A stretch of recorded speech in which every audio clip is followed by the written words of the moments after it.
खानाबदोश कबीलों के चोर उचक्कों, अपराधियों और भूखे नंगों को इकट्ठा करके कहा गया कि इस बंजर रेगिस्तान से निकलकर पूरी दुनिया में अपनी सत्ता स्थापित करो।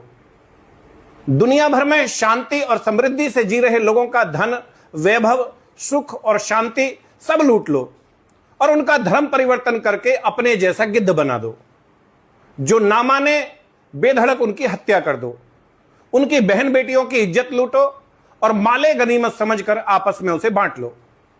विस्तारवाद के युद्ध में जीते तो विजेता कहलाओगे, मर गए तो शहीद, और फिर 72 तो ऊपर मिलेंगी ही, 130 फुट लंबी। किसी मूर्ख को यह नहीं सोचना अबे तुम 5.5 फुट ये, वो 130 फुट, मतलब कुछ भी। खैर, उनका लक्ष्य स्पष्ट था, सबको अपने जैसा बनाना।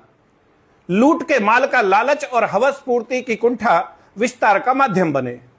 शांति और सुख चैन से जी रही दुनिया में लूटपाट, मारकाट, व्यभिचार और धर्म परिवर्तन के माध्यम से पूरे विश्व में आतंक का साम्राज्य खड़ा कर दिया गया। आपसी फूट और घरघोर जातिवाद में बटे भारत को 1200 वर्षों तक रौंदा गया। 1946-47 में धार्मिक आधार पर 22 लाख सनातनियों का कत्ल करके भारत माता का विभाजन कर दिया गया। जबरन पाकिस्तान और पूर्वी पाकिस्तान बना दिया। बाद में वही पूर्वी पाकिस्तान एक अलग देश बांग्लादेश बन गया।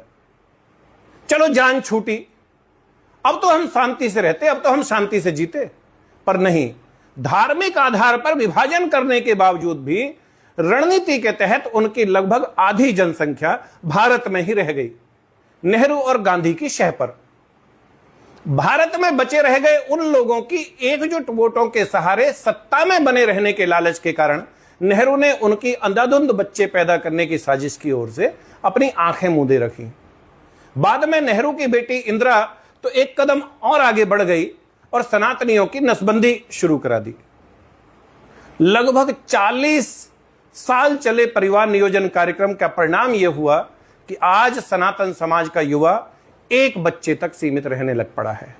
दूसरी ओर एक बहुत बड़ी साजिश के तहत 8-8, 10-10 बच्चे पैदा करने वालों के कारण आने वाले कुछ वर्षों में वो आबादी फिर से भारत की कुल आबादी का 25% हो जाएगी। और अगर समय रहते एक्शन नहीं हुआ तो वो आबादी गुणात्मक रूप से बढ़ेगी और जिस दिन वो आबादी भारत की कुल आबादी का 50% हो गई तो बड़े पैमाने पर सामूहिक नरसंहार और भारत के पुनर्विभाजन को रोकना लगभग असंभव हो जाएगा। इसलिए अब यह आवश्यक हो गया है कि सबसे पहले जनसांख्यिकीय असंतुलन की समस्या के समाधान के लिए कड़े दंडात्मक प्रावधानों वाला जनसंख्या नियंत्रण कानून बनाकर सभी के ऊपर समान रूप से लागू किया जाए। 11 जुलाई को हर वर्ष देश के अधिकांश जिला मुख्यालयों पर जनसंख्या समाधान फाउंडेशन अथवा राष्ट्रीय हिंदू फ्रंट के नाम से धरना प्रदर्शन और माननीय प्रधानमंत्री भारत सरकार के नाम ज्ञापन दिया जाता रहा है। अब इससे काम नहीं चलेगा ना, इससे काम नहीं चलेगा। यह हमारे अस्तित्व और बच्चों के भविष्य का सवाल है। अब चूके तो आने वाली पीढ़ियां हमें कभी माफ नहीं करेंगी। जरूरी है इस बार देश का हर हिंदू, मतलब हर हिंदू, हर सिख, जैन, बौद्ध 11 जुलाई को अपने घर, दुकान, नौकरी, खेत खलिहान से 2 घंटे का समय निकालकर सुबह 10 बजे अपने जिले की कलेक्ट्रेट पे पहुंचे।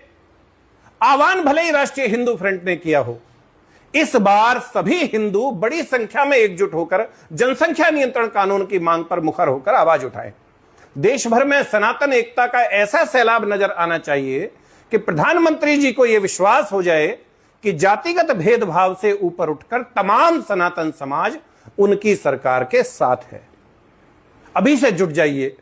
धरातल पर बैठक तो खैर करनी ही पड़ेगी, इसके साथ साथ इस अभियान को सोशल मीडिया के माध्यम से भी फैलाइए, अधिक से अधिक फैलाइए। हर हर महादेव, हर हर महादेव, जय हिंदू राष्ट्र। और हां, कोई भी जानकारी अगर लेनी हो तो please feel free to contact us on 93-100-73539 और 9810809050। धन्यवाद।